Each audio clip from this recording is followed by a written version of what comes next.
Hello മക്കളെ, welcome back to CMS creations. നമ്മൾ നോക്കാൻ പോകുന്നത് CBSE ക്ലാസ് 10 മാത്തമാറ്റിക്സിൽ chapter 9 some applications of trigonometry എന്ന് പറയുന്ന ചാപ്റ്ററിലെ എക്സസൈസ് 9.1 ക്വസ്റ്റ്യൻ നമ്പർ 1 ആണ്. ഓക്കെ, ഈ ചാപ്റ്ററിൽ മെയിനായിട്ട് നമുക്ക് വരുന്നത് ഒരു ക്വസ്റ്റ്യൻ കിട്ടിക്കഴിഞ്ഞാൽ അതുമായിട്ട് ബന്ധപ്പെട്ടിട്ടുള്ള ഒരു ഫിഗർ വരക്കണം. ആ ഫിഗറുമായിട്ട് ബന്ധപ്പെട്ടിട്ട് നമ്മൾ എന്ത് ചെയ്യണം? ആ ക്വസ്റ്റ്യൻ സോൾവ് ചെയ്യണം. ഇതാണ് നമ്മളുടെ ഫസ്റ്റത്തെ ക്വസ്റ്റ്യൻ വരുന്നത്. A circus artist is climbing A 20-meter long rope which is tightly stretched and tied from the top of a vertical pole to the ground. Find the height of the pole if the angle made by the rope with the ground level is 30. See figure. ഈ ക്വസ്റ്റ്യനിൽ already നമുക്ക് figure തന്നിട്ടുണ്ട്, അതുകൊണ്ട് നമ്മൾ രണ്ടാമത് വീണ്ടും ഒരു figure വരക്കേണ്ട ആവശ്യം ഇല്ല. സോ ഇവിടെ നമുക്ക് കണ്ടുപിടിക്കേണ്ടത് എന്താ? നമുക്ക് കണ്ടുപിടിക്കേണ്ടത് find the height of the pole. പോളിന്റെ ഹൈറ്റ് ആണ് കാണേണ്ടത്. അതായത് എ ബിയുടെ ലെങ്ത് ആണ് നമുക്ക് കാണേണ്ടത്. എ ബി എന്ന് പറയുന്നത് ഈ 30ക്ക് ഓപ്പോസിറ്റ് ആണ് കിടക്കുന്നത്. സോ ഓപ്പോസിറ്റ് സൈഡ് കാണണം. ഹൈപ്പോട്ടനസ് തന്നിട്ടുണ്ട്. ഈ ഓപ്പോസിറ്റും ഹൈപ്പോട്ടനസും തമ്മിൽ വരുന്നത് ഏതാ? ഒന്നുകിൽ സൈന് അല്ലെങ്കിൽ അതിന്റെ റെസിപ്രോക്കൽ കൊസീക്ക്. ഓക്കെ, അപ്പോൾ ഞാൻ ആ ചിത്രം ഒന്നുകൂടി താഴത്തേക്ക് വരച്ചിട്ടുണ്ട്. പോൾ എന്ന് പറയുന്നത് എ ബി ആണ്.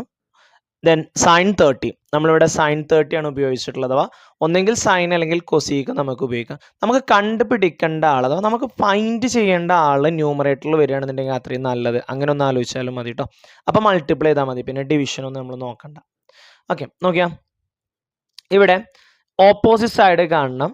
ഹൈപ്പോട്ടനസ് തന്നിരിക്കുന്നത് സൈൻ 30 ആണ് നമ്മൾ യൂസ് ചെയ്യേണ്ടത്. സോ സൈൻ 30യുടെ വാല്യൂ നമുക്ക് ഈ ട്രയാങ്കിളിൽ നിന്ന് കണ്ടെത്താം. 30, 60, 90 വരുമ്പോൾ 1:√3:2 ആണ്. 30ക്ക് ഓപ്പോസിറ്റ് 1 വരും, 60ക്ക് ഓപ്പോസിറ്റ് √3, 90ക്ക് ഓപ്പോസിറ്റ് 2 വരും. ഇനി സൈൻ 30 എന്നാൽ എന്താ? ഓപ്പോസിറ്റ് ബൈ ഹൈപ്പോട്ടനസ് അല്ലെ? സൈൻ എന്നാൽ എന്താണ്? ഓപ്പോസിറ്റ് ബൈ ഹൈപ്പോട്ടനസ്, അഥവാ 1/2 എന്ന് വരും. Okay, so 1/2 equal to AB/AC. AC 20 ആണെന്ന് തന്നിട്ടുണ്ട്. സോ ഇനി ഇതിനെ ക്രോസ് ചെയ്യുക. 1 × 20 20 ആണ്. 2 × AB 2AB, അല്ലെങ്കിൽ 2 × AB വേണ്ട നമുക്ക്. ഓക്കെ, എ ബി അല്ല കാണേണ്ട, ഈ 20 അങ്ങോട്ട് കൊണ്ടുവരിക. അപ്പോൾ 20/2 എന്ന് വരും. 20/2 എത്രയാണ്? 10. സോ എത്രയാണ് പോളിൻ്റെ ഹൈറ്റ് വരുന്നത്? 10 ആണ്. നമുക്കിത് സ്റ്റെപ്പ് വൈസ് തന്നെ ചെയ്യണം കേട്ടോ. സ്റ്റെപ്പ് വൈസ് തന്നെ ചെയ്യണം. ഫോർ എക്സാമ്പിൾ ഇതൊരു 1 മാർക്ക് ക്വസ്റ്റ്യൻ ആണെന്നുണ്ടെങ്കിൽ, നമുക്കിതിപ്പോൾ 2 മാർക്കിനൊക്കെ ആണെന്നുണ്ടെങ്കിൽ നമ്മൾ എന്ത് ചെയ്യണം? സ്റ്റെപ്പായിട്ട് ഇതേപോലെ സൈൻ 30 ഒക്കെ വെച്ചിട്ട് നമുക്ക് ചെയ്യുന്നത് വേണം. ഇല്ലെങ്കിൽ നോക്കിയേ, ഈ റേഷ്യോ വെച്ചിട്ട് തന്നെ നമുക്കിതിനെ പറയാൻ നോക്കിയാൽ 90ക്ക് ഓപ്പോസിറ്റ് 2 ആണ്. ഈ 2ന്റെ സ്ഥാനത്ത് 20 ആണ് വരുന്നത്. അപ്പോൾ 30ക്ക് ഓപ്പോസിറ്റ് 1, 60ക്ക് ഓപ്പോസിറ്റ് √3, ഇങ്ങനെയാണല്ലോ റേഷ്യോ വരാം അല്ലേ? അപ്പോൾ 2ന്റെ സ്ഥാനത്ത് 20 ആണെന്നുണ്ടെങ്കിൽ 1ന്റെ സ്ഥാനത്ത് എത്രയായിരിക്കും? 10 ആയിരിക്കും. 1ന്റെ സ്ഥാനത്ത് 10 ആണെങ്കിൽ √3യുടെ സ്ഥാനത്ത് എത്രയായിരിക്കും? 10√3. ഇപ്പോൾ 1 മാർക്കൊക്കെ ആണെന്നുണ്ടെങ്കിൽ നമുക്ക് പെട്ടെന്ന് ഇങ്ങനെ ആൻസർ ചെയ്ത് കേട്ടോ. റേഷ്യോ വെച്ചിട്ട് പെട്ടെന്ന് ചെയ്യാൻ പറ്റും. ഇല്ലെങ്കിൽ നമ്മളുടെ ആൻസർ കീയിൽ ഓരോ സ്റ്റെപ്പുകൾക്കാണ് ആൻസർ ഉണ്ടാവുക. അപ്പോൾ നമുക്ക് സ്റ്റെപ്പുകൾ ഇല്ലാന്നുണ്ടെങ്കിൽ ചിലപ്പോൾ നമ്മളുടെ മാർക്കിനെ ബാധിക്കും. അതുകൊണ്ട് സ്റ്റെപ്പ് വൈസ് തന്നെ പഠിച്ചു വെക്കണം കേട്ടോ. 1 മാർക്ക് ആണെന്നുണ്ടെങ്കിൽ നിങ്ങൾ ഇങ്ങനെ ചെയ്തോ. 1:√3:2 ആണ്. 2ന്റെ സ്ഥാനത്ത് 20 ആണ്. അപ്പോൾ 1ന്റെ സ്ഥാനത്ത് എത്രയായിരിക്കും? 10 ആയിരിക്കും. അപ്പോൾ പോൾ എത്രയാണ്? 10. ഓക്കെ,